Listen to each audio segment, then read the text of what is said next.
and to travel off of the guideways to remote locations. Most commercial enterprises also use a modified version of the dual-mode vehicle. This combination of public transit and PMV systems provide residents choice, convenience, and emission-free mobility, and effectively replaces the personal and commercial vehicles of the 21st century.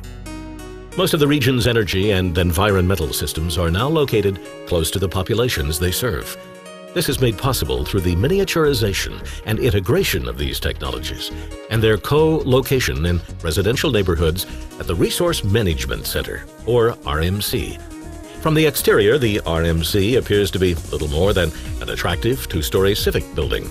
But on the interior, an impressive array of technology generates, stores, and controls the flow of the neighborhood's energy and receives, reclaims, and recycles its water and solid materials.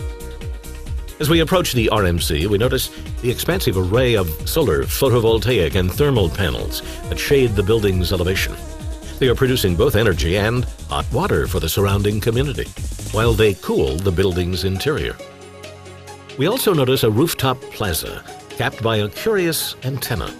What appears to be moving just above the plaza are rotor blades of a highly efficient wind turbine, converting the coastal airflow into energy. What appeared to be a two-story structure from the exterior is now clearly an expansive four-story structure, with two below-grade floors now visible. Before descending further, we see the neighborhood's PMV fleet operations and maintenance center. Here the PMVs are refueled with hydrogen, produced by the wastewater treatment facility below. The PMVs also share their electrical energy with the RMC's battery banks and serve as mobile sources of electricity for remote activities outside of the neighborhood's electrical microgrid. Private companies maintain showrooms on the PMV level, enabling neighborhood residents to choose from among a variety of models and amenities available to customize their annual PMV leasing programs. And sophisticated computer systems are housed here that manage both the PMV system and the two-way flow of energy between the RMC and its residential and commercial users, and the region beyond. At the ground floor level, we see an extensive bank of hydrogen fuel cells. Along with renewable technologies, these fuel cells are the combined cooling, heating, and electricity generation source for the neighborhood. These cells are electrochemical devices that directly convert hydrogen or hydrogen-rich fuels into electricity without combustion. Although they resemble batteries, fuel cells never need recharging or replacing and can consistently produce electricity as long as they are supplied with hydrogen and oxygen. This process is much more efficient than traditional thermal power plants, converting up to 80% of the chemical energy in the fuel into electricity. Heat from the fuel cells is collected and sent a story below to aid in the drying and vitrification of sanitary solids. The heat is also used to chill water for district cooling uses in the neighborhood.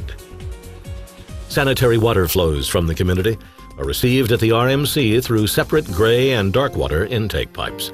Utilizing an electrical current from the RMC's solar photovoltaic system, the gray water flows are electrolyzed to produce hydrogen and oxygen for the fuel cells. Dark water flows are sent to an anaerobic decomposition chamber, where bacterial processes produce both hydrogen and methane. Some of this methane is reformed to produce additional hydrogen, while the balance is burned in a glass furnace that turns the remaining sanitary solids into a molten hot material. This material is then quenched in cold water to produce a fine glass aggregate for use in the production of building materials.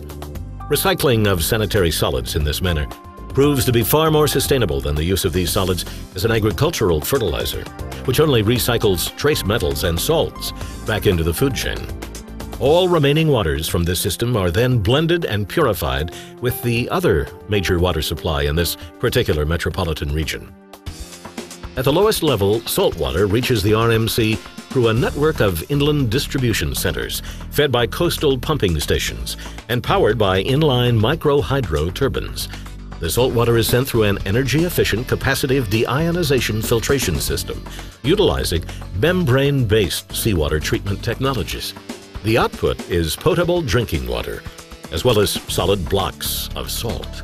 The water is fed back to homes and businesses through a network of underground pipes, while the salt is sent to regional collection centers for use in a wide variety of industrial processes and commercial products. Essentially, all waters in the region are now recycled for multiple uses. Although the RMC produces most of the energy to meet the needs of its neighborhood, it also receives supplemental energy from remote sources, distant wind farms, geothermal, fusion, and in the case of this region, ocean thermal and wave power facilities also produce and send electricity to the RMCs through underground superconducting conduits.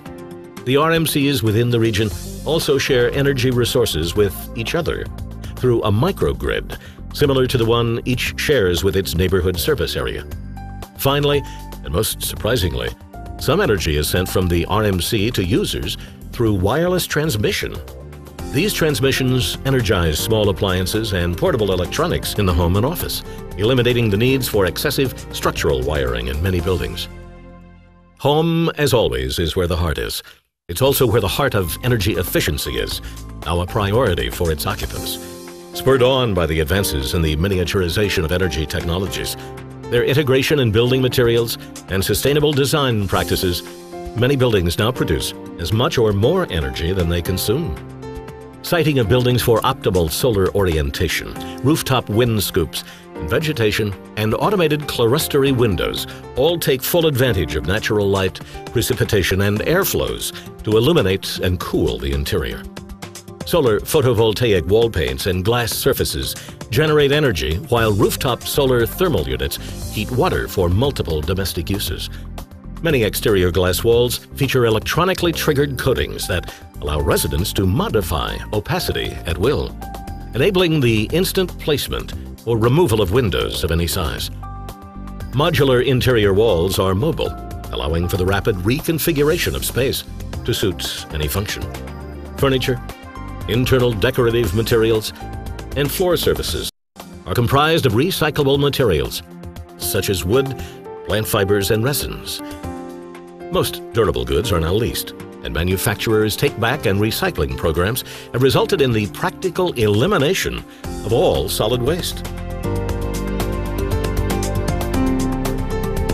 Bypiping and separation of water flows from kitchen and bathroom appliances also ensures the continuous reclamation of this precious natural resource. In our sustainable urban system design for the future, human, animal, and plant communities thrive. Our primary goals: optimal usage of our energy resources and our existing built areas, ecologically sound design and development, community commitment, and equal opportunities for all residents have been accomplished. Can we as a society attain this stunning vision?